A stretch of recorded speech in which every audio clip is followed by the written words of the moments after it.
Hello everyone and welcome to another edition of the Forex Market Update. This is Beyond Dale here. It is the 1st of September and we are officially out of the summer, I guess. Um, let's just review what happened last week. We're looking at the daily chart of the euro currency, and we still see that the market is in a broad downtrend. And where did that trend stop last month? Market stopped exactly at the S2 pivot point. This is a chart. This red line here, this red dotted line indicates S2 pivot point, and the market stopped just at the S2 pivot point in the euro currency. So as you can see, these pivot points are very useful and can predict the highs and lows of a particular market. Now, the euro currency is still in a downtrend after the market closed below critical support at 133. In earlier updates, I spoke about the importance of the 135 low and the 133 low, and the market broke below both of those lows. So we are in a bearish environment currently with the euro currency. Support is at 131. We should look for the market to get support at 131 and at 128. Those are the two critical support levels for the market. Okay, taking a look at the Japanese yen, we see that the market broke out of a triangle on the daily chart. You just draw the triangle. The market broke out of the triangle and is now testing resistance at the 104.30 level. Let me just put a horizontal line there. Market is testing this resistance at 104.30.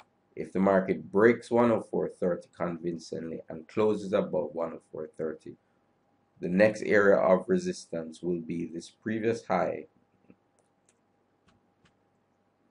seen by this red line, horizontal line.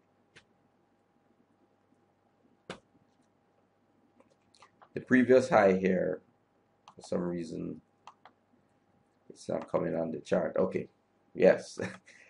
The previous high here of 105.44 will be the next area of resistance for the Japanese yen. So we just have to keep an eye out to see what's happening. But for now, the market is in a bullish mode.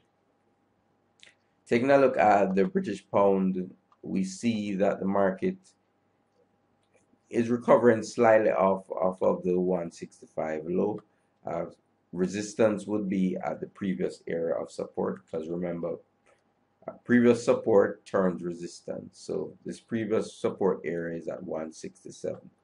So what we could see is that the market finds resistance at 167, or if it breaks 167, we could see the market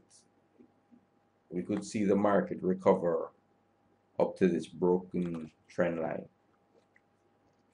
and that would be up at near 169 or so. So those are the two areas of resistance for the British pound. On the downside, support area is at this previous low, and that will be about 164.60, and at this low at 163. So those are the areas of support in the British pound. Okay, taking a look at the Australian dollar, we see that the market is in a broad sideways channel with the boundaries at 95 roughly and at 92. So before we make a decision on which direction this market is going, we would want to see it break convincingly out of this channel towards the upside or towards the downside. So this is a market we'll definitely be keeping an eye out on. And this is how we plan our trades. We see what's happening in the markets and then react when a particular scenario happens. So that's how you are able to maintain a disciplined trading plan. Okay, the other market I'm going to look at, and it's because I get such huge interest from this market, is gold. And we see that the market is still in a consolidation pattern.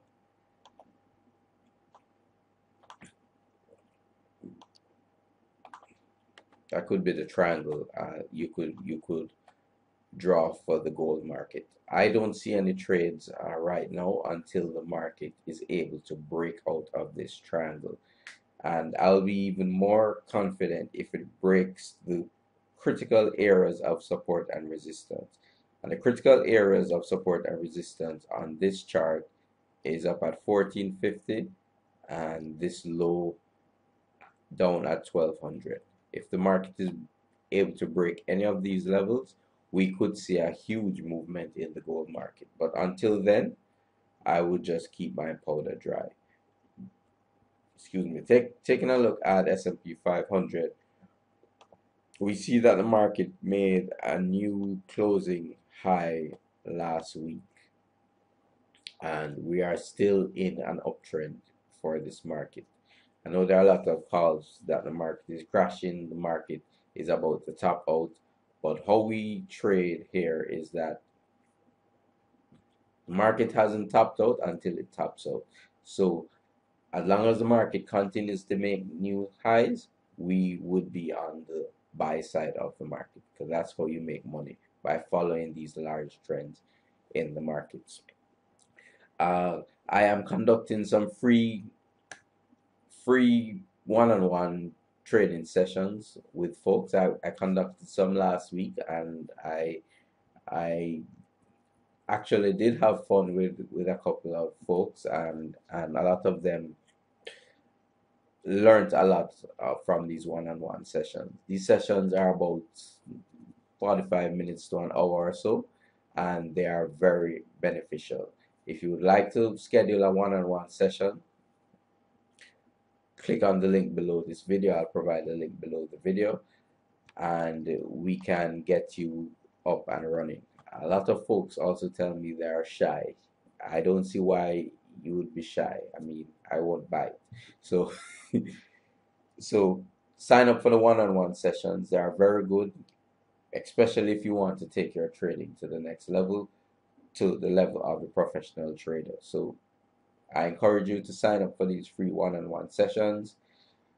The link is below this video. This is Beyond Dale. I hope you have a good trading week. Thank you very much for listening.